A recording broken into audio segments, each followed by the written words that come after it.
boas-vindas a mais uma análise. Hoje a gente vai entrar de cabeça num verdadeiro ringue de debate teológico do mundo antigo. Vamos explorar como um texto histórico usa pura lógica espacial e filosófica para desmontar, peça por peça, toda a visão de mundo da cosmologia gnóstica. É fascinante ver como eles argumentavam. Para destrinchar esse jargão antigo sem complicação, a gente vai seguir 5 passos bem diretos. Primeiro, o Deus único versus pleroma. Depois, o problema do vazio. Em seguida, a matemática dos éons. Então, a matéria nascida de lágrimas. E para fechar, a tese de reciclando mitos pagãos. Vamos nessa? Para começar a nossa explicação, é super importante entender qual é a crença que está na mira do autor. O gnosticismo basicamente propõe uma divisão radical da realidade. Eles acreditavam que, de um lado, existia um reino espiritual totalmente perfeito, governado por um Deus supremo. Mas, do outro lado, estaria o nosso universo material e imperfeito, que teria sido construído por um arquiteto inferior, chamado de demiurgo. E é isso que nos leva direto à nossa primeira sessão, o Deus único versus pleroma. Esse é, no fundo, o grande embate do texto.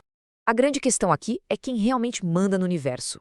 De um lado, a gente tem a defesa inegociável do autor por um único Deus criador que engloba absolutamente tudo.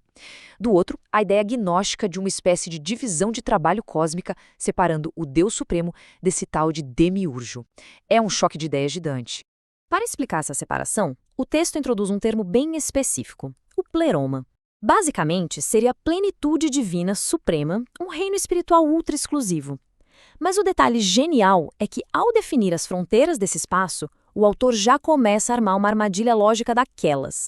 Porque a lógica dele é implacável. Pensa o seguinte: se o Deus Supremo está contido dentro do pleroma e a criação material acontece do lado de fora, isso significa que esse Deus tem um limite geográfico. Ele bate numa fronteira e dali em diante começa a jurisdição de um outro criador. E a conclusão do texto é simples. Se um Deus cabe dentro de algum lugar ou tem uma fronteira espacial, bom, ele automaticamente deixa de ser supremo. E é exatamente essa ideia de limite geográfico que nos empurra para a segunda parte, o problema do vazio. Aqui o autor questiona sem dó a ideia de que existe um vazio ou uma sombra lá fora, além do pleroma. A provocação é simples e devastadora. Se a luz desse Deus Supremo é infinita e preenche tudo, como é que sobrou espaço para um vazio escuro existir para começo de conversa? É uma redução ao absurdo, clássica. Porque é totalmente ilógico pensar que uma luz divina infinita e toda poderosa ia de alguma forma esquecer uma caixa escura e vazia num canto do universo só para um demiurgo inferior ir lá e construir o nosso mundo dentro dela. Ou seja, a própria geografia cósmica que os gnósticos propõem acaba sabotando a ideia de uma divindade perfeita. Bom, depois de implodir a lógica espacial, a gente chega à seção 3, a matemática dos éons. Sim, o texto agora vai brincar com os números. Segundo a mitologia que está sendo analisada, o Deus Supremo produzia emanações espirituais divinas chamadas de éons. E esses seres eram super organizados, agrupados em conjuntos muito precisos, de 8, 10 e 12. Eles funcionavam como se fossem as plantas arquitetônicas perfeitas para tudo o que viria a existir no universo. O que nos leva a um número que era praticamente sagrado para eles: 30. 30 era a soma perfeita de todos os éons lá no pleroma, era o pilar matemático de toda a crença. Mas aí, o autor resolve testar a força desse número usando matemática básica. E o resultado é um desastre lógico. Ele mostra que esse 30 é um número inventado. Primeiro, ele diz o seguinte: se a gente tirar o pai primordial da conta, já que ele não foi criado, o número cai para 29. Aí já temos um defeito. Mas, se a gente somar emanações que vieram depois, tipo Cristo e o Espírito Santo, que eram vitais nessa mitologia, o número pula para 34. Ou seja, a matemática simplesmente não fecha, nem para mais, nem para menos. E aí entra aquela pergunta de ouro, que expõe uma falha enorme na teoria.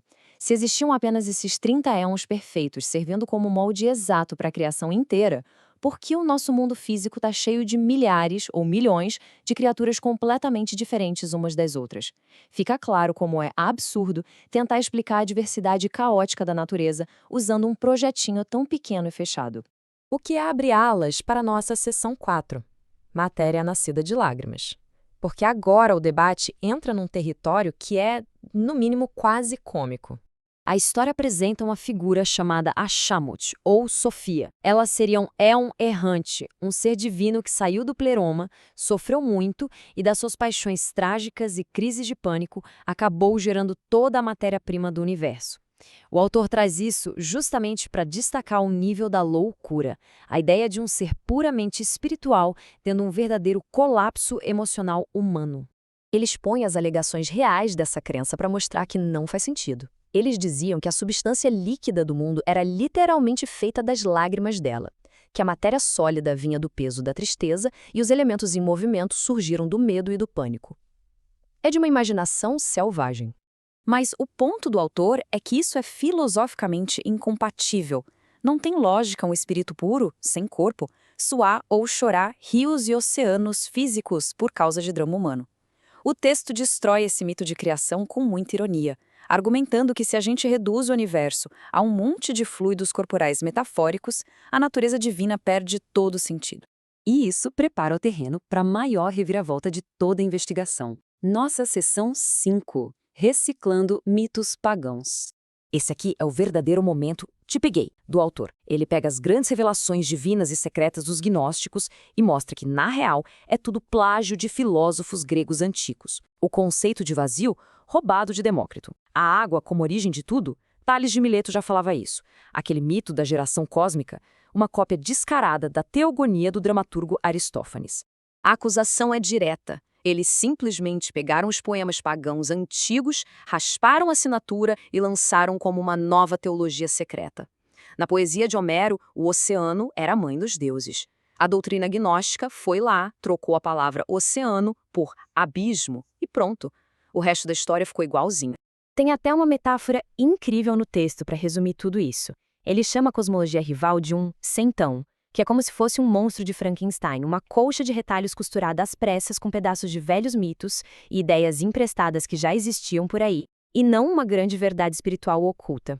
E assim, a nossa explicação volta para o início. Depois de destruir a ideia de contêineres espaciais invisíveis, bagunçar a matemática arbitrária e expor o plágio dos gregos antigos, o autor crava o seu argumento final. Abandonar a lógica consistente de um único criador faz a mente humana simplesmente se perder num labirinto sem fim de ficções emprestadas, e a defesa de uma causa única e absoluta para o universo continua de pé.